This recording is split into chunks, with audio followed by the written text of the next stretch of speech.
মিষ্টি খাওয়ার জম ভূতনি মুড়ি। এই আমরা দই খেয়েছি, দই দিয়েছি, এবার দইয়ের ভাতটাও নাকি ও চেটে চেটে খাচ্ছে। ঠিক আছে, একদম মানে 1 নম্বরের মিষ্টি খেকো। মিষ্টি দেওয়া হয়নি, দই খাচ্ছে, দই চাটছে, ভাঁড় চাটছে।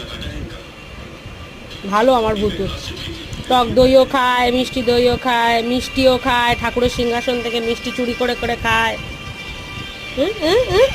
খেনে খেনে মাটি ভাতটা খেনে এনে, হ্যাঁ হ্যাঁ হ্যাঁ খেনে, হ্যাঁ খেনে। বাবা, ওই ভাতটা শেষ হয়ে গেছে, নিজে থেকে এই ভাড়ে চলে এসে দেখ।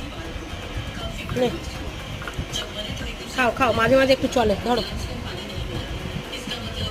বলো ঠাকুরের দয়ায় আমি এখনো সব খেতে পারি, আমি ঠিক আছি, ভালো আছি, সব খাই আমি, সব ফল মূল সব। হুম হুম হুম, ভালো করে খাও।